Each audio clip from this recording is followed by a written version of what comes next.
അത് മാത്രല്ല, ഈ ക്രിസ്തു എന്ന് പറയുന്ന അവരുടെ ഒരു വിശ്വാസമാണ്, ഇങ്ങനെ ഒരു ക്രിസ്തു വരും എന്നുള്ളത്. ക്രിസ്തു അല്ല, മിശിഹ വരും എന്നുള്ളതാണ്. അതായത് നമുക്കൊരു രക്ഷകൻ വരും എന്നുള്ളത് എല്ലാ അടിമത്തത്തിൽ കിടക്കുന്ന എല്ലാ മനുഷ്യരും പ്രതീക്ഷിക്കുന്നത് നമ്മളെ രക്ഷിക്കാൻ ഒരു മിശിഹ വരും എന്നാണ്.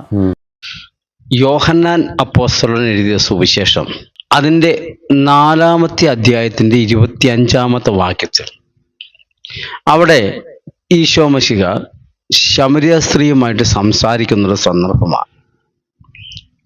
അവിടെ സ്ത്രീ ഒരു കാര്യം പറയുന്നുണ്ട്. സ്ത്രീ അവനോട് പറഞ്ഞത് ഇങ്ങനെയാണ്, ആ വാക്യം ഇങ്ങനെയാണ്: സ്ത്രീ അവനോട്, മശിഹ എന്നു വെച്ചാൽ ക്രിസ്തു വരുന്നു എന്ന് ഞങ്ങൾ അറിയുന്നു. അവൻ വരുമ്പോൾ സകലവും അറിയിച്ചു തരും എന്ന് പറഞ്ഞു. സത്യത്തിൽ ഈ രണ്ട് മഹാന്മാർ ഇവർ നടത്തുന്ന ചർച്ച കേട്ടിട്ട് എനിക്ക് വളരെ സഹതാപം തോന്നി. ഈ സന്തോഷ് കുളങ്ങര എന്ന് പറയുന്ന മനുഷ്യന് മാത്രമല്ല, നമ്മുടെ മൈത്രേയൻ, അങ്ങനെ പലർക്കും പറ്റിയുള്ള കാര്യം പറയാം. ഇവരെ കൊണ്ട് പറ്റുന്ന കാര്യത്തിൽ, ഇവരെ കൊണ്ട് വിജയിപ്പിക്കാൻ കഴിയുന്ന കാര്യത്തിൽ ഇവർക്കൊരു പേരുണ്ട്. അത് കൊണ്ടുപോയി ഇങ്ങനെയുള്ള വിഷയത്തിൽ കൊണ്ട് കളയുമ്പോഴാണ് വളരെ ഖേദകരം. നമുക്കറിയാമല്ലോ, ചില ഈ രാഷ്ട്രീയ നേതാക്കന്മാരൊക്കെ അവരൊക്കെ സിനിമയിൽ വളരെ സാഹസികയും വളരെ എഫോർട്ടൊക്കെ ചെയ്ത് നല്ല പേര് വർഷങ്ങൾ കൊണ്ട് സമ്പാദിച്ചിട്ട് ഈ രാഷ്ട്രീയത്തിലൊക്കെ കൊണ്ടുപോയി നിമിഷങ്ങൾ കൊണ്ടുപോയി കളയുന്ന കണ്ടിട്ടുണ്ടോ? എന്നതുപോലെ ഈ സന്തോഷ് കുളങ്ങര എന്ന് പറയുന്ന ഈ സാർ, ഇദ്ദേഹത്തിൻ്റെ ഏകദേശം 2-3 വീഡിയോയ്ക്ക് പ്രതികരണം ഞാൻ നടത്തിയിട്ടുണ്ടായിരുന്നു.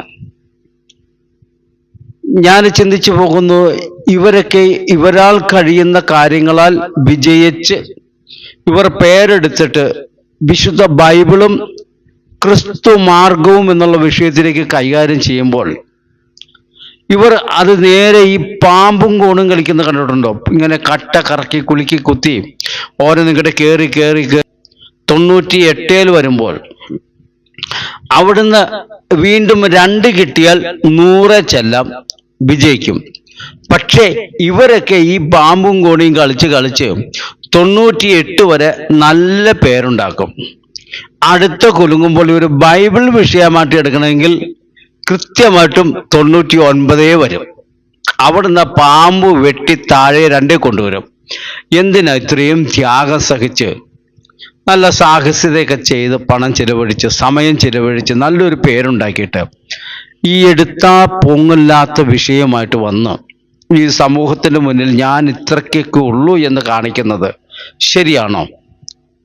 ഈ അഭിമുഖത്തിന് വന്നിരിക്കുന്ന ആള് ക്രിസ്തു എന്ന് പറഞ്ഞപ്പോൾ അദ്ദേഹം പറയാം, ക്രിസ്തു അല്ല മശിഹയാന്ന്. വിശുദ്ധ ബൈബിളിൽ പറയുന്നത് മശിഹ എന്ന് വച്ചാൽ ക്രിസ്തു.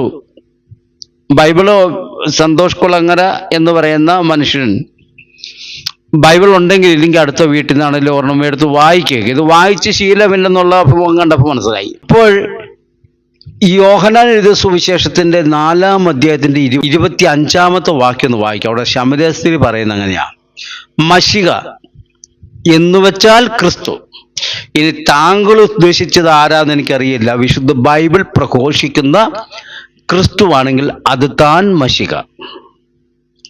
ഇനി അടുത്ത എനിക്ക് വളരെ രസകരമായി തോന്നിയത്, ഇവരുടെ ഇന്റർവ്യൂ കുറേ സമയമുണ്ട്. അതൊക്കെ എടുത്ത് വെട്ടി കഷ്ണമാക്കിയാൽ എനിക്ക് 1 വർഷത്തേക്കുള്ള തൊഴിലുണ്ട്. എങ്കിലും അത്യാവശ്യത്തിനൊക്കെ മനസ്സിലാക്കാൻ ഞാൻ 2-3 പോയിന്റ് ഇതിനകത്ത് പറയാം. സന്തോഷ് കുളങ്ങര സുഹൃത്തെ, താങ്കളൊന്ന് കേൾക്കണം കേട്ടോ, എന്നിട്ട് ഈ പരിപാടി നടത്തുക. പിന്നെ ഇതിന് വേറൊരു പ്രത്യേകത ഞാൻ പറയാതിരിക്കാൻ പറ്റത്തില്ല. ഇവരൊക്കെ പല വിഷയങ്ങൾ കൈകാര്യം ചെയ്താൽ കൂടി വന്ന ഓരോ 50,000 അല്ലെങ്കിൽ 1 ലക്ഷം ആളുകൾ അതൊക്കെ കാണത്തുള്ളൂ. എന്നാൽ വിശുദ്ധ ബൈബിളിനെ ആസ്പദമാക്കി ഒരു കാര്യം അവതരിപ്പിച്ചാൽ ഭയങ്കര റീച്ചായിരിക്കും. അത് ബൈബിളിൻ്റെ ഒരു പ്രത്യേകതയാണ്. ഇതിൽ വിശ്വസിക്കുന്നവനെ അവൻ ഫേമസ് ആക്കും. ആര്? ബൈബിൾ. നമുക്കിന്ന് കേരളം അല്ലെങ്കിൽ ഇന്ത്യക്ക് മറക്കാനും ഒഴിവാക്കി നിർത്താനും പറ്റാത്ത എൻ്റെ ഒരു സുഹൃത്തുമായ ഒരാളുണ്ട്, പാസ്റ്റർ അനിൽ കൊടുത്തോട്ടം. അദ്ദേഹത്തിൻ്റെ നാട്ടിൽ ഞാൻ പോയിട്ടുണ്ട്. എരുമേലിയിൽ നിന്ന് ഒരു അല്പം കുന്ന് കയറിപ്പോയാൽ ഒരു ഉൾഗ്രാമമാണ്.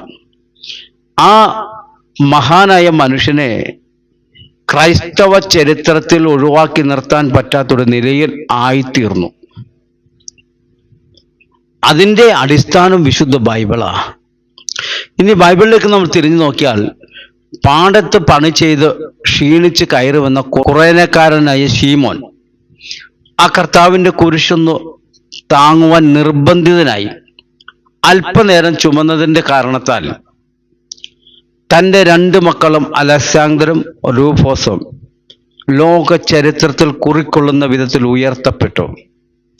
വിശുദ്ധ ബൈബിളിൻ്റെ വക്താക്കളായി ഇറങ്ങിയ പലരെയും ലോകം അറിയപ്പെടുന്ന നിലയ്ക്ക് ദൈവമാക്കി തീർത്തു. പക്ഷെ ഇന്നത്തെ കാലത്ത് ഇതിനെ വിമർശിക്കാൻ ഇറങ്ങിയവർക്കൊരു കാര്യം മനസ്സിലായി. ലോകത്തിൽ അറിയപ്പെടണമെങ്കിൽ വിശുദ്ധ ബൈബിളിനെയോ ക്രിസ്തു മാർഗത്തെയോ ദൈവദാസന്മാരെ കുറിച്ച് കുറ്റം പറഞ്ഞാൽ മതി.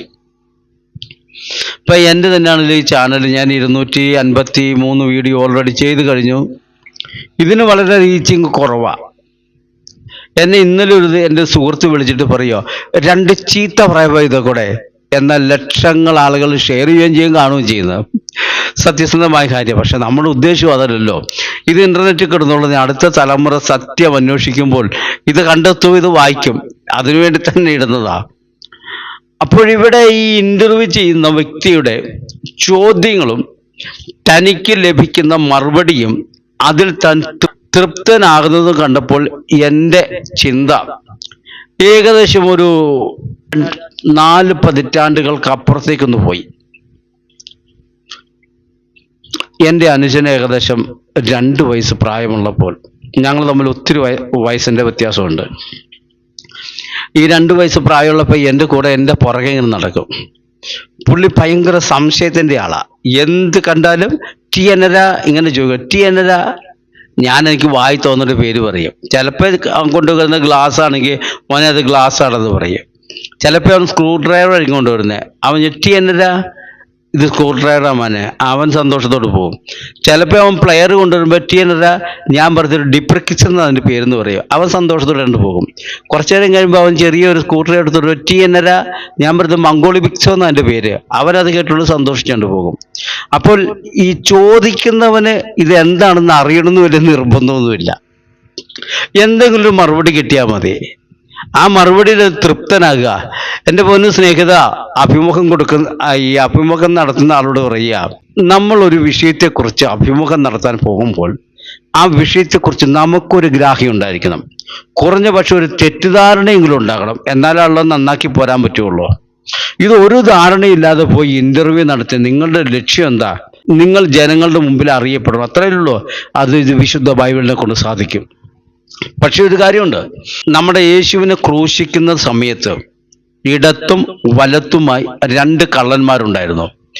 യേശുവിനോടൊപ്പം ക്രൂശിക്കപ്പെട്ടതുകൊണ്ട് ഈ 2026 വർഷങ്ങൾ കഴിഞ്ഞിട്ടും ഇന്നും ഞാൻ അതിനെക്കുറിച്ച് പറയുവാൻ ലോകത്തിൻ്റെ അനേക ഭാഗങ്ങളിൽ അനേക ഭാഷകളിൽ ഉള്ളവർ എക്കാലവും അത് പറയത്തക്ക നിലയിൽ ചരിത്രത്തിൻ്റെ ഏടുകളിൽ കുറിക്കപ്പെട്ടു. ഫേമസ് ആയോ? നമ്മളെയൊക്കെ ആരറിയും? എന്നെയൊക്കെ അടിമാലിയിൽ ഇട്ടാവട്ടമുള്ള ആൾക്കാരെ അറിയുള്ളൂ, അതും എല്ലാവരും ഒന്നും അറിയാല. സന്തോഷ് കുളങ്ങര എന്ന് പറയുന്ന മനുഷ്യനെ ഒരുവിധം ലോകത്തിലുള്ളവരെയൊക്കെ അറിയും.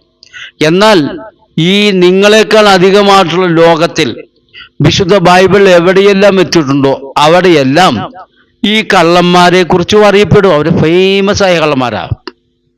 അത് യേശുവിനോടൊപ്പം ക്രൂശിക്കാനുള്ള അവസരം കിട്ടിയത് കൊണ്ടാണ് കേട്ടോ. പക്ഷെ ഒരു കാര്യമുണ്ട്, ഫേമസ് ആയെങ്കിലും അതിൽ ഒരു കള്ളനോട് പറഞ്ഞു, ഇന്ന് നീ എന്നോട് കൂടെ പർദീസയിലിരിക്കും. മറ്റേ കള്ളനോട് പറഞ്ഞില്ല. അതിൻ്റെ കാര്യം എന്താ? 2 പേരും ഫേമസായി. ഈ അഭിമുഖത്തിലിരിക്കുന്ന എൻ്റെ സഹോദരങ്ങളായ സുഹൃത്തുക്കളോട് പറയുകയാണ്, നിങ്ങൾ വിശുദ്ധ ബൈബിളൊക്കെ ചർച്ച ചെയ്യുന്നു കൊള്ളാം, യേശുവിനെക്കുറിച്ചും ക്രിസ്തു മാർഗത്തെക്കുറിച്ചും ചർച്ചയാകുന്നു കൊള്ളാം, നിങ്ങൾ ലോകം അറിയപ്പെടുന്ന നിലയിൽ നിങ്ങൾ ഫേമസ് ആകും. പക്ഷെ ഒരു കാര്യമുണ്ട്, ക്രൂശിൽ കിടന്ന കള്ളന്മാരിൽ രണ്ടുപേരും ഫേമസ് ആയെങ്കിലും ഒരാൾക്ക് ഈ മാർഗം കൊണ്ട് പ്രയോജനം ചെയ്തുള്ളൂ. അതുകൊണ്ട് സ്നേഹത്തോടെ രണ്ടുപേരോടും പറയട്ടെ, നിങ്ങൾ ബൈബിളിനെ കുറിച്ച് മനസ്സിലാക്കിയിരിക്കുന്നത് തെറ്റാണ്, തികച്ചും തെറ്റാണ്. നല്ലതുപോലെ പഠിക്കണമോ, നല്ല വചനം അറിയാവുന്ന ദൈവദാസന്മാരുമായിട്ട് ബന്ധപ്പെടുക. എന്നിട്ട് ഈ ബൈബിളിൽ പറയുന്ന നിത്യജീവനെ നിങ്ങൾ അവകാശികളാകാൻ നോക്കുവാൻ പ്രാരംഭത്തിൽ സ്നേഹാത്മാവിൽ ഞാനൊരു പ്രബോധനം പറഞ്ഞുകൊണ്ട് നമുക്ക് അടുത്ത വിഷയത്തിലേക്ക് കയറാം. ഇദ്ദേഹം പറയുന്ന ഒരു വിശദീകരണം കേട്ടോ, അത് നമുക്ക് കേട്ടിട്ട് അടുത്ത അതിനെക്കുറിച്ച് നമുക്കൊന്ന് വിലയിരുത്താം. യേശുക്രിസ്തു ജീവിച്ച കാലത്തെ ഇസ്രായേൽ എന്ന് പറയുന്ന അല്ലെങ്കിൽ ആ പ്രദേശം എന്ന് പറയുന്നത് റോമ എന്ന് പറയുന്ന ബ്രിട്ടീഷുകാർ നമ്മളെ കോളനിയാക്കിയ പോലെ റോമാക്കാർ അവരുടെ കോളനിയാക്കി വെച്ചിരുന്ന അവരുടെ ഗവർണർമാർ വന്ന് ഭരിച്ചുകൊണ്ടിരുന്നൊരു കാലമാണ്. ആ കാലഘട്ടത്തിൽ ജൂതന്മാർക്ക് സ്വാതന്ത്ര്യ സമര സേനാനിയായിരുന്നു യേശുക്രിസ്തു. യേശുവിൻ്റെ കാലഘട്ടത്തിൽ റോമ സാമ്രാജ്യം ആ ദേശത്തെ കോളനി പോലെ, അതായത് നമ്മുടെ ബ്രിട്ടീഷുകാർ ഇന്ത്യയെ ഭരിച്ചുകൊണ്ടിരുന്ന കാലം പോലെ ആയിരുന്നു. അന്ന് യേശു അവിടെ അവർക്കൊരു സ്വാതന്ത്ര്യം കൊടുക്കാൻ സ്വാതന്ത്ര്യ സമര സേനാനിയായി, അങ്ങനെ തന്നെയാണോ പറയുന്നത്? കേട്ടു നോക്കിയേ. ജൂതന്മാർക്ക് സ്വാതന്ത്ര്യ സമര സേനാനിയായിരുന്നു യേശു. പ്രിയ സുഹൃത്തെ, താങ്കൾക്ക് ഈ അറിവ് എവിടുന്ന് കിട്ടി? താങ്കൾ മിണ്ടാതിരിക്കുമായിരുന്നെങ്കിൽ ഉള്ള പേര് പോകില്ലായിരുന്നു. യേശു എവിടെയാണ് ഇസ്രായേൽ ജനത്തിന്റെ സ്വാതന്ത്ര്യത്തിന് വേണ്ടി സമരം ചെയ്യുന്നത്? ബൈബിളിൽ ഏതെങ്കിലും ഭാഗത്ത് കാണിച്ചു തരാമോ? ചരിത്ര പുസ്തകം കണ്ടേക്കാം, അതിലൊന്നും വലിയ കാര്യമൊന്നുമില്ല. ഞാനൊക്കെ കുട്ടിക്കാലത്ത് പഠിച്ച ചരിത്രവും ഇനിയൊരു 10-20 വർഷം കഴിയുമ്പോൾ വരാൻ പോകുന്ന ചരിത്രം, ഇന്ത്യയുടെ ചരിത്രമൊക്കെ വേറെ ആയിരിക്കും. അതിലൊന്നും വലിയ കാര്യമില്ല, എനിക്കൊട്ട് വലിയ വിശ്വാസവും ഇല്ല. പിന്നെ ബൈബിളിൽ എവിടുന്ന് താങ്കൾ കണ്ടുപിടിച്ചത്? ഏക്കാലും ബൈബിളിലൂടെയാണല്ലോ ഈ യേശുവിനെ കുറിച്ചും ഈ പൗലോസ് ശ്ലീഹയെ കുറിച്ചൊക്കെ അറിഞ്ഞത്. എവിടുന്ന് അവൻ സഹോദര യേശു സമരത്തിന് നേതൃത്വം കൊടുത്തേ? എന്നിട്ട് അടുത്ത് പറഞ്ഞതുണ്ടല്ലോ, അതൊന്ന് കേട്ടു നോക്ക്. മിശിഹാമാരെന്ന് പറയുന്നത് അക്കാലത്ത് റോമിന്റെ അടിമത്തത്തിൽ നിന്ന് ഈ ഇസ്രായേൽ ജനത്തെ മോചിപ്പിക്കാൻ വന്നയാൾ ഞാനാണെന്ന് പറഞ്ഞ് യേശുക്രിസ്തുവിന് മുമ്പേ നിരവധി ആളുകൾ വന്നിട്ടുണ്ട്. വന്നവരെയൊക്കെ എന്ത് ചെയ്തു? സ്വാതന്ത്ര്യ സമര ഭഗത് സിംഗിനെ ഇവിടെ ബ്രിട്ടീഷുകാർ എന്ത് ചെയ്തോ അതേപോലെ അവിടെ ചെയ്തിരുന്ന രീതിയാണ് ഈ കുരിശെ തറച്ച് കൊല്ലുക എന്നുള്ളത്. അതിലെ ഒരാളാണ് യേശുക്രിസ്തു. കേട്ടല്ലോ, അവിടെ യഹൂദന്മാരുടെ സ്വാതന്ത്ര്യത്തിനു വേണ്ടി റോമ ഭരണാധികാരിയോട് യുദ്ധം ചെയ്യുവാൻ കടന്നു വന്ന മിശിഹമാരെ അവർ കൊന്നിട്ടുണ്ട്. അവരുടെ രീതി തൂക്കിക്കൊല്ല. അതുപോലെ ഒരാൾ വന്നു, അത് യേശു ആ വന്നയാളെ തൂക്കിക്കൊന്നു, അത്രേ ഉള്ളൂ. അതാ ചോദ്യം ചോദിച്ച ആള് ആ മറുപടി കേട്ട് മൂളുന്ന വരുമ്പോൾ എനിക്ക് എൻ്റെ അനിയൻ്റെ കാര്യം ഓർമ്മ തന്നെ. പോട്ടെ, ഞാൻ അത് ആദ്യം വിശദീകരിച്ചല്ലോ, ഇനി പറയുന്നില്ല. എൻ്റെ പൊന്നു സഹോദര, യേശു അങ്ങനെ ആ സമയത്ത് അവരുടെ രാഷ്ട്രത്തിനൊരു വിമോചനം കൊടുക്കാൻ വന്ന ആളോ ആ സമൂഹത്തിൻ്റെ സ്വാതന്ത്ര്യത്തിനോ മോചനത്തിനോ വേണ്ടി യുദ്ധം ചെയ്യാൻ സമരം ചെയ്യാമെന്ന ആളൊന്നുമല്ല. താങ്കൾ വിശുദ്ധ വേദപുസ്തകം പഠിക്കുക. അവിടെ വന്ന പലരെയും കൊന്നു, അതുപോലെ അങ്ങോട്ട് യേശുവിനെയും കൊന്നു അല്ലേ? അപ്പൊ അവിടെ വന്ന പലരെയും പോലെയാണ് യേശു. എൻ്റെ പൊന്നു സ്നേഹിത, യേശുവിൻ്റെ ജനനത്തെക്കുറിച്ച് വളരെ വ്യക്തമായി പ്രവചിക്കുന്ന പ്രവചനം ഏകദേശം യേശുവിൻ്റെ ജനനത്തിൻ്റെ 800-850 വർഷങ്ങൾക്ക് മുൻപാണ്. അവിടെ കൃത്യം പറയുന്നുണ്ട്, കന്യക ഗർഭിണിയായി ഒരു മകനെ പ്രസവിക്കും. അവിടെ മുതൽ യെശയ്യാപ്രവചനത്തിൻ്റെ പല അധ്യായങ്ങളിലും അവൻ്റെ അധികാരം, അവൻ്റെ ഭരണകാലം, ഭരണരീതി, മരണം ഇതെല്ലാം കുറിച്ചു വച്ചിട്ടുണ്ട്. റോമ ഭരണാധികാരികളുടെ മുന്നിൽ യഹൂദന്റെ വിമോചനത്തിന് വേണ്ടി സമരം ചെയ്യാൻ വന്ന പലരെയും തൂക്കിക്കൊന്നു ആയിരിക്കാം. അതുപോലെ ഒരാളെ കണ്ടല്ല യേശുവിൻ്റെ വരവും യേശുവിൻ്റെ കഷ്ടാനുഭവവും യേശുവിൻ്റെ മരണവും അടക്കവും പുനരുത്ഥാനവും വർഷങ്ങൾക്ക് മുൻപ് തന്നെ ദൈവാത്മാവിൽ പ്രവചിക്കപ്പെട്ട ഒരു സംഭവമാണ്. അത് ജനിക്കുന്നത് ആരിലാണെന്ന് പറഞ്ഞിട്ടുണ്ട്. താങ്കൾ പറഞ്ഞല്ലോ, പലരും അവിടെ മിശിഹാമാർ വന്നു. അങ്ങനെ വന്ന ഏതെങ്കിലും മിശിഹാമാരെ കുറിച്ച് മുൻ പ്രവചനം നടത്തിയിട്ടുണ്ടോ? കന്യകയിൽ നിന്ന് ജനിക്കുമെന്ന് അവൻ എവിടെ ജനിക്കുമെന്ന് പറഞ്ഞിരുന്നു? അങ്ങനെ പറഞ്ഞിട്ടുണ്ടോ വേറെ ഏതെങ്കിലും മിശിഹാമാരെ കുറിച്ച്? അവൻ ഇന്ന പേരിലാൽ വിളിക്കപ്പെടും, അതുകൊണ്ട് ആ പട്ടണത്തിലേക്ക് പോകണമെന്ന് മുൻകൂട്ടി പ്രവചിച്ചിട്ടുണ്ടായിരുന്നു. ഏത് മെശിഹയെക്കുറിച്ച് അങ്ങനെ പ്രവചിച്ചേ? താങ്കൾക്കറിയാവോ, വിശുദ്ധ വേദപുസ്തകത്തിലെ ഒന്നാമത്തെ പുസ്തകം ഉൽപ്പത്തി പുസ്തകം, ആ പുസ്തകം തുറക്കുമ്പോൾ തന്നെ കാര്യം പറയുന്നത്, സ്ത്രീയുടെ സന്തതി സർപ്പത്തിന്റെ തലയെ തകർക്കും. അത് വായിച്ചിട്ടുണ്ടോ, കേട്ടിട്ടുണ്ടോ? പ്രാരംഭ പുസ്തകത്തിൽ തന്നെ യേശുവിനെ കുറിച്ചും യേശുവിന്റെ ജനനത്തെക്കുറിച്ചും മരണത്തെക്കുറിച്ചും ഉയർത്തെഴുന്നേൽപ്പിനെ കുറിച്ചും സൂചിപ്പിക്കുന്ന പ്രവചനം ഉണ്ടായിരുന്നു. ഇതൊക്കെ എത്ര വർഷങ്ങൾക്ക് മുമ്പ്, 4000 വർഷങ്ങൾക്ക് മുമ്പ് നടന്ന പ്രവചനമാണ്. താങ്കൾ പറഞ്ഞതുപോലെ പല മെശിഹാമാരും അവിടെ വന്നു, അവിടെ മരിച്ചു, തൂക്കിക്കൊന്നു. അതിൽ ഒരാളാണ് യേശു. താങ്കൾക്കറിയാവോ, യെശയ്യാ പ്രവചനത്തിന്റെ 53-ാം അധ്യായം യേശുവിന്റെ കഷ്ടാനുഭവത്തെക്കുറിച്ചും മരണത്തെക്കുറിച്ചും പറയുന്നു.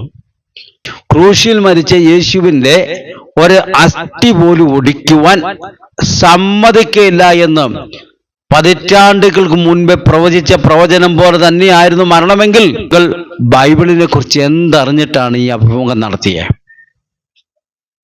അപ്പൊ യേശുവിന്റെ മരണം അതൊന്നും അല്ല സഹോദര. യേശുവിന്റെ മരണം എന്താണെന്നോ, എനിക്കും നിങ്ങൾക്കും പാപമോചനത്തിനും നിത്യ രക്ഷ, നിത്യ ജീവൻ, കർത്താവിനോടുകൂടി വാസം ചെയ്യുവാനുള്ളൊരു ഭാഗ്യകരമായ അവസ്ഥ, ഇവയെ വിളംബരം ചെയ്യുന്നതും പ്രദാനം ചെയ്യുന്നതുമായൊരു മാർഗമാണ്. ഈ വീഡിയോ കേട്ടെങ്കിലും നിങ്ങൾ ആ യേശുവിന്റെ മാർഗത്തിലേക്ക് കടന്നു വരുവാൻ ഞാൻ സ്നേഹത്തോടെ ഞാൻ ആഹ്വാനം ചെയ്യുകയാണ്. ഇനി താങ്കൾ പറയുന്ന മറ്റൊരു ആശയമുണ്ട്, അത് നമുക്കൊന്ന് കേൾക്കാം. മനസ്സിലായില്ലേ? പക്ഷെ യേശുക്രിസ്തു മറ്റു രീതിയിലാണ് പഠിപ്പിച്ചത്.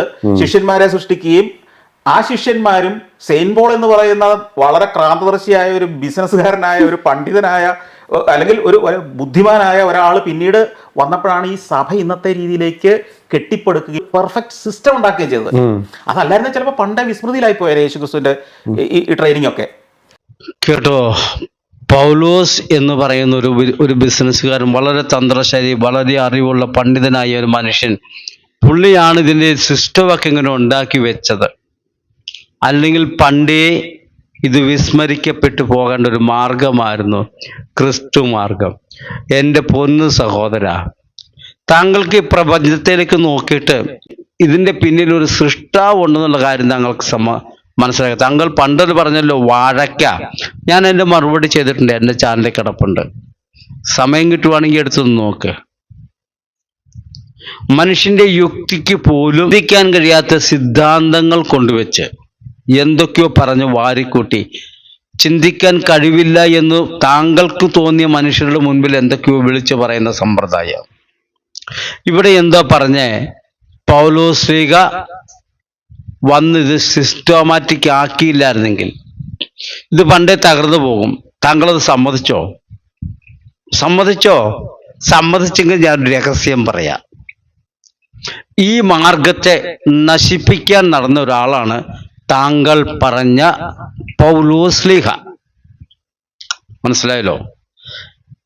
ഇതിനെ വിശ്വസിക്കുകയും ഇതിനെ പ്രസംഗിക്കുകയും പ്രചരിപ്പിക്കുകയും ചെയ്യുന്നവരെ ഉപദ്രവിക്കുകയും വലിച്ചിഴക്കുകയും തല്ലുകയും കൊല്ലുകയും ചെയ്യുന്ന ഒരു സുവിശേഷ വിരോധിയായിരുന്നു. ഇന്നൊക്കെ ചില സമയത്ത് കവലയിൽ പ്രസംഗിക്കുന്ന പാവപ്പെട്ട ഉപദേശിമാരെ പേടിപ്പിക്കുന്നവരെ പീറകളുണ്ടല്ലോ, അവരെ പോലെ ഒന്നല്ല, കരുത്തുറ്റ, കൊല്ലണമെങ്കിൽ കൊല്ലാൻ തയ്യാറാ, അങ്ങനെ വന്ന ധീരനായ ഒരു മനുഷ്യനായി പൗലോസ് ശ്ലീഹ. അതറിയാമോ? ഓക്കെ, ആ മനുഷ്യനെ ഈ സുവിശേഷത്തിന്റെ വക്താവാക്കി മാറ്റിയതാരെന്ന് മനസ്സിലായോ?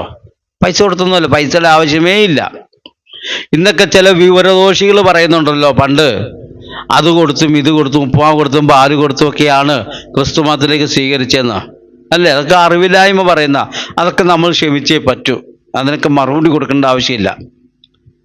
എന്നാൽ ചരിത്രം പറയുന്ന 2 കപ്പലുകളുടെ ഉടമയായ ധനവാനായ മനുഷ്യൻ താൻ ഈ മാർഗത്തിലേക്ക് ഇറങ്ങിത്തിരിച്ചപ്പോൾ നമ്മുടെ ഭാഷ പറഞ്ഞ മേസ്തിരിയായി മാറി. മനസ്സിലായോ? ഒരേ സമയത്ത് 100-150 സ്ഥലങ്ങൾ വാങ്ങിച്ച് ഒരേ സമയത്ത് ഫ്ലാറ്റുകൾ പണിത് നല്ല റിയൽ എസ്റ്റേറ്റ് നടത്തുവാൻ ആസ്തിയുള്ളവൻ ഇപ്പൊ മേസ്തിരിയാ. കൊലശേഖരമായിട്ട് നടക്കുക, കരണ്ടിയായിട്ട് നടക്കുക. എന്താണ് അതിൻ്റെ കാരണം നിങ്ങൾ ചിന്തിച്ചോ? നിങ്ങൾ ചകഞ്ഞ് ഇത്രയൊക്കെ ചിന്തിച്ചല്ലോ. ഒരു നിമിഷം ഒന്ന് ചിന്തിക്കാൻ പാടില്ലായിരുന്നു സഹോദര. ഈ സുവിശേഷത്തെ വകവരുത്താൻ നടത്തവൻ ഇപ്പൊ ഈ സുവിശേഷത്തെ ഉറപ്പിക്കാൻ നടക്കുക. അതിൻ്റെ പിന്നില് പ്രതിഭാസം എന്തായിരുന്നു നിങ്ങൾ ചിന്തിച്ചോ? ഏതൊക്കെയാലും പൈസ കൊടുത്ത് മതം മാറ്റേണ്ട ആവശ്യമൊന്നുമില്ല. ഇവിടെ ചില ആൾക്കാരൊക്കെ പറയാറുണ്ട് പൈസ കൊടുത്ത് മതം മാറ്റുമെന്ന്. എന്നാൽ അന്നത്തെ കാലത്തേക്ക് എത്ര കൊടുക്കാൻ കഴിഞ്ഞു? അതിൻ്റെ ഇരട്ടി കൊടുക്കാനുള്ളത് നമ്മുടെ അവിടെ വീഴുന്നുണ്ടല്ലോ. അവിടുന്ന് ഒരു വർഷം എത്ര കോടിയുണ്ട്? അതിൽ കുറേയൊക്കെ എടുത്ത് പൈസ ഞങ്ങൾക്കൊക്കെ തന്നെ ഞങ്ങളുണ്ട് വരുമെന്ന് നോക്കാം, ഞങ്ങളുടെ മുമ്പിൽ വെച്ച് നീട്ട്. 1 കോടിയല്ല 10 കോടിയല്ല 100 കോടി മുമ്പിൽ കൊണ്ടുപോയി വെച്ചാൽ ക്രിസ്തുവിനെ അറിഞ്ഞവൻ, രുചിച്ചറിഞ്ഞവൻ മാറത്തില്ല സഹോദര, മാറില്ല. അപ്പൊ പിന്നെ അതും ഒരു വക വീട്ടിത്തരമാണ്, അതോ ഈ മറ്റേതോ ചിന്തയിൽ നിന്ന് ഉരുത്തിരിഞ്ഞു വന്ന ആശയമാണെന്ന് എനിക്ക് സംശയം. അപ്പോൾ പൗലോസ് അപ്പോസ്തലനെ പണം കൊടുത്ത് മതപരിവർത്തനം ചെയ്യിക്കാൻ സാധ്യതയില്ല. പിന്നെ ചിലരൊക്കെ പറയും ഇതൊക്കെ സമൂഹത്തിൽ വിവരവും ഇല്ല വിദ്യാഭ്യാസവും ഇല്ലാത്ത കുറെ ആളുകൾക്കുള്ള പരിപാടിയാണ് ഈ സുവിശേഷ പ്രസംഗം എന്നൊക്കെ പറയാറുള്ള ആൾക്കാരുണ്ടല്ലോ. അങ്ങനെയെങ്കിൽ താങ്കൾ തന്നെ സമ്മതിച്ചു വലിയ വിദ്യാസമ്പന്നനും പണ്ഡിതനുമായ ഒരു പൗലോസ്. സമ്മതിച്ചല്ലോ, താങ്കൾ പറഞ്ഞതല്ലേ, സംശയമുണ്ടോ? കേട്ടു നോക്കിക്കോ. ആ ശിഷ്യന്മാരും സെയിന്റ് പോൾ എന്ന് പറയുന്ന വളരെ ക്രാന്തദർശിയായ ഒരു ബിസിനസ്സുകാരനായ ഒരു പണ്ഡിതനായ അല്ലെങ്കിൽ ഒരു ബുദ്ധിമാനായ ഒരാൾ പിന്നീട് വന്നപ്പോഴാണ് ഈ സഭ ഇന്നത്തെ രീതിയിലേക്ക് കെട്ടിപ്പടുക്കുകയും പെർഫെക്റ്റ്. ഈ വിദ്യാസമ്പന്നനായ പൗലോസിനെ താൻ എതിർത്ത് നടന്ന ഈ സുവിശേഷത്തെ താൻ അതിൻ്റെ വക്താവാക്കി മാറ്റുവാൻ അതിൻ്റെ പിന്നിൽ എന്താ കാര്യമെന്ന് ചിന്തിച്ചിട്ടുണ്ടോ? നമ്മളെപ്പോലെയൊക്കെ കുനിഷ്ടല്ല നോക്കാൻ പോയ, താൻ പണ്ഡിതനായിരുന്നു, അറിവുള്ളവനാണല്ലോ, നമ്മളെല്ലാം സമ്മതിച്ചല്ലോ. തൻ്റെ അറിവ് വേണ്ട വിധത്തിൽ പ്രയോജനകരമായ വിധത്തിൽ താൻ അത് ചിന്തിക്കാൻ തുടങ്ങി. ദമസ്കോസിന്റെ പടിവാദത്തിലിട്ട് വീണപ്പോ അറ്റാക്ക് വന്നതാണോ, സ്ട്രോക്ക് വന്നതാണോ, ചുഴൽ രോഗം വന്നതാണെന്നൊക്കെ പറഞ്ഞു വേണ്ട രക്ഷപ്പെടാമായിരുന്നു. പക്ഷെ പിടിച്ചവൻ വിട്ടില്ല. പെട്ടെന്ന് അന്ധനായി മാറി. നേരെ ആശുപത്രിയിലേക്ക് കൊണ്ടുപോകാൻ പറയുകയല്ലേ ചെയ്തേ. തനിക്ക് കാര്യം മനസ്സിലായി, ഇത് പിടിക്കേണ്ടവൻ പിടിക്കേണ്ട സ്ഥലത്ത് കയറി പിടിച്ചിട്ടുണ്ട്. അന്നേരം അന്ധത വന്നേ. അങ്ങനെ ഒരു അവസരം നമുക്കൊക്കെ ഉണ്ടാകട്ടെ. ക്രിസ്തുവിനെ അറിയാതെ ക്രിസ്തു മാർഗത്തെ പഴിച്ച് നടക്കുന്ന ശൗലുമാരെ ഡയറക്റ്റ് പിടിക്കുന്നത് പോലെ ഒരു സന്ദർഭം ഉണ്ടാകട്ടെ. പക്ഷെ വേറൊരു കാര്യമുണ്ട്, ഈ ശൗല് ചുമ്മാ തല്ലും കൊല്ലുമൊക്കെ, തല്ലുകയും ഇടിക്കുകയും പൊളിക്കുകയും വലിക്കുകയും കൊല്ലുകയൊക്കെ ചെയ്തെങ്കിലും പിടിക്കേണ്ടവൻ പിടിച്ചപ്പോൾ സംഭവം തിരിച്ചറിഞ്ഞു. നമുക്ക് അങ്ങനൊരു മനോഭാവം കണ്ടാൽ മതി. പിടിക്കേണ്ടവൻ പിടിക്കുമ്പോൾ തിരിച്ചറിഞ്ഞു കൊള്ളണം. വീഴുമ്പോൾ സ്ട്രോക്ക് വന്നതാണ്, ചുഴലി വന്നതാണ്, അറ്റാക്ക് വന്നതാണ്, പ്രഷർ കൂടിയതാണ്, ഷുഗർ കുറഞ്ഞു പോയതാണെന്നൊക്കെ പറഞ്ഞ് രക്ഷപ്പെടാതെ പിടിക്കേണ്ടവൻ പിടിക്കുമ്പോൾ തിരിച്ചറിയുക. അത്രയും മാത്രം ഞാൻ ഈ സന്ദർഭത്തിൽ പറയുന്നു. അപ്പോൾ പൗലോസ് അപ്പോസ്തലൻ ഇതിനെ ഒരു സിസ്റ്റത്തിലേക്ക് കൊണ്ടുവന്നില്ലായിരുന്നെങ്കിൽ ഇന്നത് പണ്ടേ മുടിഞ്ഞു പോകുമായിരുന്നു. അത്രയും കാര്യം ബോധ്യപ്പെട്ടോ? സമ്മതിച്ചോ? പണ്ട് കഷ്ടത്തിലേക്ക് നയിച്ചവൻ ഇപ്പൊ സിസ്റ്റത്തിലേക്ക് കൊണ്ടുവരാനുള്ള കാരണം എന്താന്ന് ചിന്തിച്ചോ? അവിടെയാണ് സ്നേഹസമ്പന്നനായ ദൈവത്തിന്റെ ഇടപെടൽ. ഇന്ന് ഈ വീഡിയോ കഴിഞ്ഞ നാൾ വരെ ക്രിസ്തുമാർഗത്തെയും ദൈവദാസന്മാരെയും ക്രിസ്തു വിശ്വാസത്തെയും പഴിച്ചു നടന്ന ബഹുമാനപ്പെട്ട സന്തോഷ് കുളങ്ങര എന്ന് പറയുന്ന വ്യക്തിക്ക് ഇത് ശൗല് പൗലോസായി മാറിയതുപോലെ ഒരനുഭവമാക്കി തീർക്കുവാൻ ഈ വീഡിയോ നിങ്ങൾക്ക് പ്രയോജനപ്പെടട്ടെ എന്ന് ഞാൻ ആഗ്രഹിക്കുന്നു. മാറിയെന്ന് ചിന്തിക്ക്. പറഞ്ഞു കൂട്ടിയതും മറുപടി കൊടുത്തതും വിശുദ്ധ വചനവുമായിട്ടാണ് എന്താണ് ബന്ധം? താങ്കളുടെ വായിൽ നിന്ന് വീണല്ലോ പൗലോസ് ഇതിന് കഴിവിട്ടതും പണ്ഡിതനുമായിരുന്നു സമ്മതിച്ചല്ലോ. അത്രയ്ക്കും വലിയ പണ്ഡിതനായിരുന്ന ശൗലിന് താൻ അതുവരെ ചെയ്തു വന്ന ആ പരിപാടി നടത്തിയിട്ട് എന്ന് പറഞ്ഞാൽ ഇപ്പൊ താങ്കളീ കാണിക്കുന്ന പോലെ താങ്കൾ ചുമ്മാ ക്യാമറയുടെ മുമ്പിൽ വന്നിരുന്നിച്ച് ക്രിസ്തുമതം അങ്ങനെയാണ്, പൗലോസ് ഇങ്ങനെയാണ്, യേശു ഇങ്ങനെയാണെന്നൊക്കെ പറയുന്നില്ലുള്ളൂ. അതങ്ങനെയൊന്നുമല്ല. ഇറങ്ങുക നേരം വിളക്കുമ്പോൾ അങ്ങോട്ട് എന്തോ അധികാരികളുടെ പത്രം കയ്യിൽ ലൈസൻസ് ഉണ്ട് എന്തും ചെയ്യാൻ, അതും പിടിച്ചോണ്ട് ഇറങ്ങിയ പാർട്ടിയാ. അങ്ങനെയുള്ളൊരു പൗലോസിനെ ഇങ്ങനെ ക്രിസ്തീയ സഭയെ ഉറപ്പിക്കേണ്ടതിന് വേണ്ടി തന്നിലൂടെ ആ പദ്ധതി ചെയ്തെടുത്തത് ആരാണെന്ന് താങ്കൾ ചിന്തിച്ചോ? ഇല്ലെങ്കിൽ ഇതാ സന്തോഷ് സഹോദര, നല്ലൊരു അവസരം. ഈ വീഡിയോ ഒരു 2 പ്രാവശ്യം കേട്ടിട്ട് ആ സഹോദരൻ പറഞ്ഞതിൽ എന്തോ കാര്യമുണ്ടല്ലോ. പൗലോസ് നേരത്തെ ഇത് നശിപ്പിച്ച് നടന്നവനാണ്. എന്നെപ്പോലെ ചുമ്മാ ക്യാമറയുടെ മുമ്പിൽ പോയിരുന്നല്ല, ആരാധന കൂട്ടം നടക്കുന്ന സ്ഥലത്ത് പോയിരുന്നു വേണ്ടതുപോലെ ചെയ്ത പാർട്ടിയാണല്ലോ. ആ ശൗലിന് ഇതിന്റെ വക്താവായി മാറാൻ കഴിഞ്ഞുവെങ്കിൽ നാളിതുവരെ ഈ മാർഗത്തെ പഴിച്ചും ദുഷിച്ചും ഇതിനെ സമൂഹത്തിന്റെ മുന്നിൽ അവഹേളിക്കാനുമായി നടന്ന എന്നെ നാളെ ഇതിന്റെ വക്താവാക്കി മാറ്റുവാൻ ഈ ദൈവത്തിന് കഴിയുമെങ്കിൽ ഞാൻ എന്നെ തന്നെ ഏൽപ്പിച്ചു കൊടുക്കുന്നു എന്ന് പറയാൻ ഒരു നിമിഷം സാധിക്കുമോ സഹോദര? ഇനി ആ അഭിമുഖം നടത്തിയ ആ സ്നേഹിതനോട് പറയട്ടെ, ഈ 16 വീലുള്ള 26 വീലുള്ള ട്രെയിലറൊക്കെ ഡ്രൈവ് ചെയ്ത് പരിചയമുള്ള ആള്, പ്ലെയിനും ഹെലികോപ്റ്ററും ഒക്കെ പറപ്പിച്ച് പരിചയമുള്ള ആള്, ആ പരിചയം വെച്ചുകൊണ്ട് ഒറ്റ വീലുള്ള സൈക്കിൾ ചവിട്ടരുതേ. ചവിട്ടിയാൽ മുൻകാല എക്സ്പീരിയൻസ് ഒക്കെ ശരിയാ, പക്ഷെ ഒറ്റ വീലൻ സൈക്കിൾ ചവിട്ടണമെങ്കിൽ വേറെ പ്രാക്ടീസ് വേണം. ഞാൻ പറഞ്ഞ ആശയം മനസ്സിലായോ? ഇല്ലെങ്കിൽ ഒന്നോടെ ചിന്തിച്ചാൽ മതി, മനസ്സിലാകും. നിങ്ങൾക്ക് എന്തെങ്കിലും അറിയാനാണെങ്കിൽ അറിയാവുന്നവരോട് ചോദിക്കേ. അതോ നിങ്ങളുടെ ലക്ഷ്യം ഈ ബൈബിളിനെ അവഹേളിച്ച് ഈ ക്രിസ്തുമാർഗത്തെ അവഹേളിച്ചാൽ കുറെ ജനങ്ങളുടെ മുമ്പിൽ അറിയപ്പെട്ടവനായി തീരും എന്നാണ് ഉദ്ദേശിച്ചേ? നടക്കട്ടെ, കർത്താവ് അതിന് എതിരല്ല കേട്ടോ. ഞങ്ങളുടെ യേശു, ഞാൻ അങ്ങനെ പറയും, ഞങ്ങളുടെ യേശു ഒരിക്കലൊരു കാര്യം പറഞ്ഞു, ചിലർ മനുഷ്യർക്ക് വിളങ്ങേണ്ടതിന് തെരുക്കോണികളിലും ചന്തസ്ഥലത്തും പോയിന്ന് പ്രാർത്ഥിക്കുന്നു. ഈ പ്രാർത്ഥന ദൈവം കേൾക്കണമെന്നുള്ള ആശയത്തിലല്ല, ഞാനൊരു പ്രാർത്ഥനാവീരനാണ്, ഞാനൊരു ഭക്തനാണ് എന്ന് ആരറിയണം? ലഭിക്കുന്ന സമയമെല്ലാം ഞാൻ പ്രാർത്ഥിക്കുന്നവനാണെന്ന് ആരറിയണം? കവലകളിലൂടെ പോകുന്നവൻ, ചന്തകളിലേക്ക് പോകുന്നവൻക്കറിയണം. അതിനുവേണ്ടി ഇന്ന് പ്രാർത്ഥിച്ചു. പ്രാർത്ഥിക്കുന്നവനെയും കണ്ട് പ്രാർത്ഥിക്കുന്ന വാചകം കേട്ട് അവർ പറഞ്ഞു, ആ മനുഷ്യൻ നല്ലൊരു ഭക്തനാകട്ടോ, തിരുക്കോണിൽ നിന്ന് പ്രാർത്ഥിക്കുന്നു. തനിക്ക് കിട്ടിയോ? ആഗ്രഹിച്ചത് കിട്ടിയോ? കിട്ടിയല്ലോ അല്ലേ? ആഗ്രഹിച്ച് അത്രേ ഉള്ളൂ. താൻ ആ കവലകളിലൂടെ കടന്നു പോകുന്ന മനുഷ്യരുടെ മുമ്പിൽ താൻ ആത്മീയനാണ്, ഒരു ഭക്തനാണ്, പ്രാർത്ഥനാവീരനാണെന്ന് അറിയണോ? അത് നടന്നല്ലോ, നടന്നു. നിങ്ങളുടെ ഈ വീഡിയോയുടെ മുന്നിൽ അതാണോ ഉദ്ദേശമെങ്കിൽ അതും നടക്കും. പിന്നെ ഈ ശ്രോതാക്കളുടെ ഒരു പ്രത്യേകത ഞാൻ കണ്ടുവന്നൊരു കാര്യമുണ്ട്. ഗുണം ചെയ്യുന്നതും എന്തെങ്കിലും ആശയങ്ങളോ അറിവുകളോ കിട്ടുന്നതുമായ നല്ല ഒരു വീഡിയോ കിട്ടിയാൽ ആരും ഷെയർ ചെയ്യത്തില്ല. അതേ സമയത്ത് ആരെങ്കിലും വലിച്ചു കീറി ഒട്ടിക്കുന്ന ഒരു വീഡിയോ വന്നാൽ, പണ്ടത്തെ പിള്ളേരെ പോലല്ലേ. ഞാൻ സിനിമ കണ്ടിട്ടില്ല, ഇത്രയും പ്രായത്തിനിടയിൽ ഞാൻ സിനിമ കണ്ടിട്ടില്ല, വളരെ ചാരിതാർത്ഥത്തോട് പറയാം. എങ്കിലും എൻ്റെ കൂട്ടുകാർ പിള്ളേരൊക്കെ ക്ലാസ്സിൽ വരുമ്പോൾ പറയും, നീ ആ സിനിമ കണ്ടോടാ? ഓ, അത് ചുമ്മാ കുടുംബകഥയല്ലേ, അതിൻ്റെ മുമ്പിൽ പോയിരിക്കാൻ ആർക്ക് നേരം?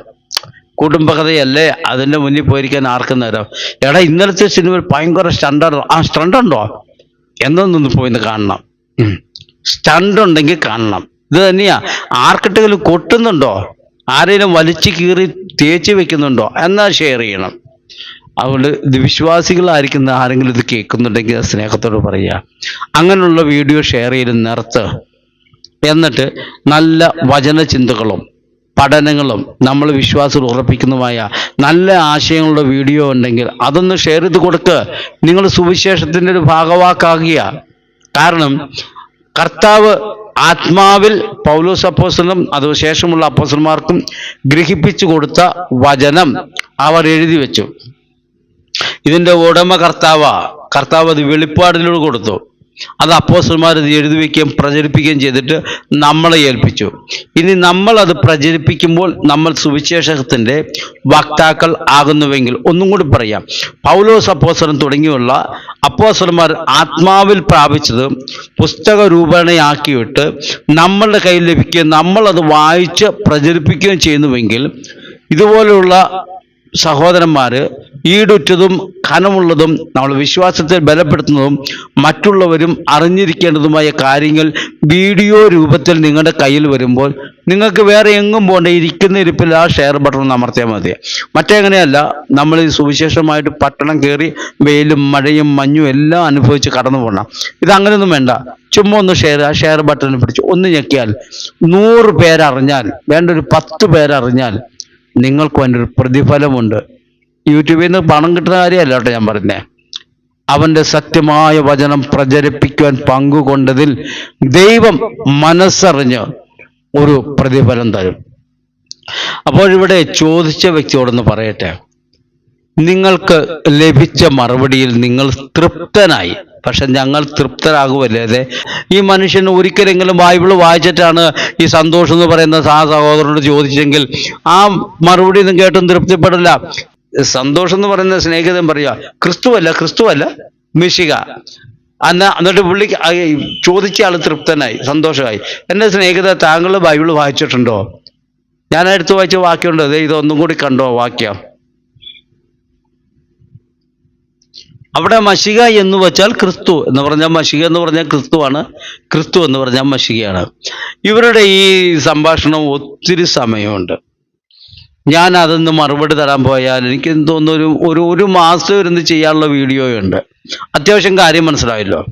അതുകൊണ്ട് പ്രിയ സ്നേഹിതരോട് 2 പേരോട് പറയുക, നിങ്ങൾ വചനം ഒന്ന് വായിച്ചാൽ ചുമ്മാ വിമർശിക്കാൻ വായിച്ചാൽ മതിയെന്നേ. കേരളത്തിന് മറക്കാനാകാത്ത ഒരു സുവിശേഷ പ്രസംഗികനായിരുന്നു ബ്രദർ ആർ കൃഷ്ണൻകുട്ടി. അദ്ദേഹത്തോടൊപ്പം തവാറിൽ ഒരു വീട്ടിൽ ഒരുമിച്ച് ചില ദിവസങ്ങൾ താമസിക്കാനുള്ള അവസരം എനിക്ക് കിട്ടി. അന്ന് ഞങ്ങൾ ചില കാര്യങ്ങൾ സംസാരിച്ചപ്പോൾ എന്നോട് പറഞ്ഞൊരു കാര്യമുണ്ട്.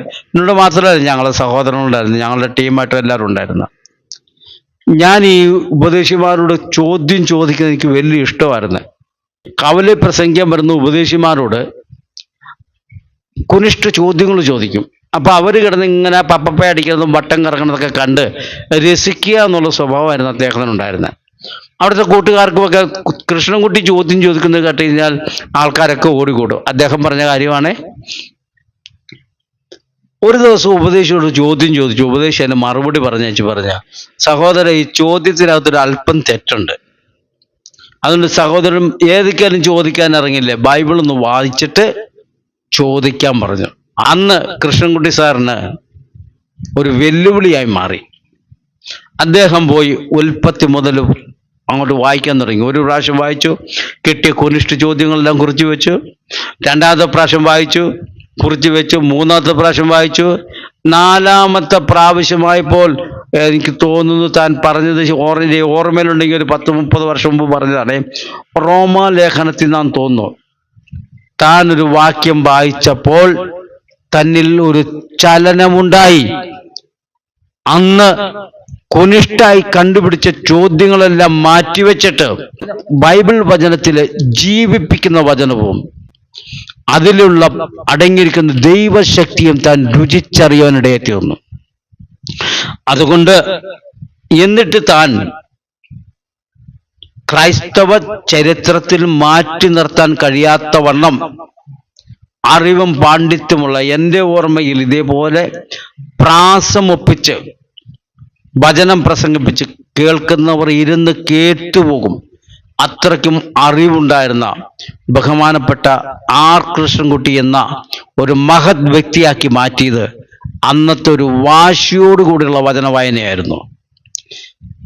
ബ്രദർ സന്തോഷ് കുളങ്ങര, താങ്കൾ ഒരു പക്ഷേങ്കിൽ ഒരു ആർ കൃഷ്ണൻകുട്ടിയായി മാറിയേക്കാം.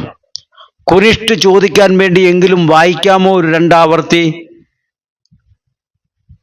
എങ്കിൽ ഏകാഗ്രതയോടുകൂടി താങ്കൾ ഈ ബൈബിൾ 1-ലധികം പ്രാവശ്യം വായിച്ചാൽ താങ്കൾ നാളെ ഒരു ഈ കുനിഷ്ഠ കണ്ടുപിടിക്കാൻ വായിച്ച വ്യക്തി ക്രൈസ്തവ ചരിത്രത്തിൽ അറിയപ്പെടുന്ന പ്രസംഗകരുടെയും എഴുത്തുകാരുടെയും കൂട്ടത്തിൽ അറിയപ്പെടുന്ന ആർ കൃഷ്ണൻകുട്ടിയായി മാറിയെങ്കിൽ, ക്രിസ്തുമാർഗത്തെ ഉപദ്രവിച്ച് ക്രിസ്തീയ സഭയെ മുടിപ്പിച്ചു വന്ന ശൗൽ ഒരു പൗലോസായി മാറിയെങ്കിൽ, ക്രിസ്തീയ മാർഗത്തിനെതിരായി പല വീഡിയോകൾ ചെയ്ത് എവിടെയെല്ലാം ഈ മാർഗത്തെ ഹനിക്കാമോ അതിനെല്ലാം ശ്രമിച്ച സന്തോഷ് കുളങ്ങര നാളെ ഈ സുവിശേഷത്തിൻ്റെ ഒരു വക്താവായി മാറുമെന്നുള്ള ഉറപ്പോടുകൂടിയുള്ള പ്രഖ്യാപനം.